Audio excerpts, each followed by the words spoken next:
এই জুতোটা পরিষ্কার করে দে তো। এ কি সাহেব, আপনি কি করলেন? আমি তো খাচ্ছিলাম আর আমার খাবারের উপর কাঁটা রেখে দিলেন আপনি। ও আমি দেখিনি।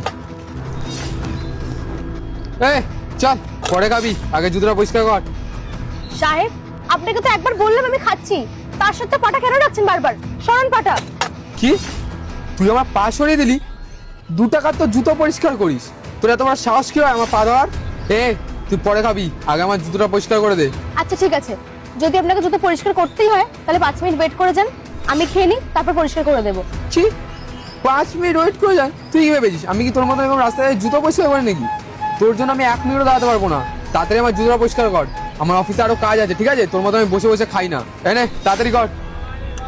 সাহেব, তখন থেকে আমি একটা কথা বলেই যাচ্ছি যে আমার খাবার আছে, নিজের চোখে দেখা সত্ত্বেও বারবার পাটা কেন দিচ্ছেন এখানে? এইবার বুঝতে পেরেছি তোর এত ঘ্যাম কেন বেড়েছে। তুই জুতো পরিষ্কার করতে 10 টাকা নিস না? এই নে 20 টাকা দিলাম, চল এবার জুতোটা পরিষ্কার করে দে। ইনি তো আমার কথা শুনছেই না। উনি মনে হচ্ছে জুতোটা আগে পরিষ্কার করাবে তারপর এখান থেকে যাবে। না, বেকার ঝামেলা করে লাভ নেই, আগে জুতোটা পরিষ্কার করে দিই তারপর না আমি খেয়ে নেব।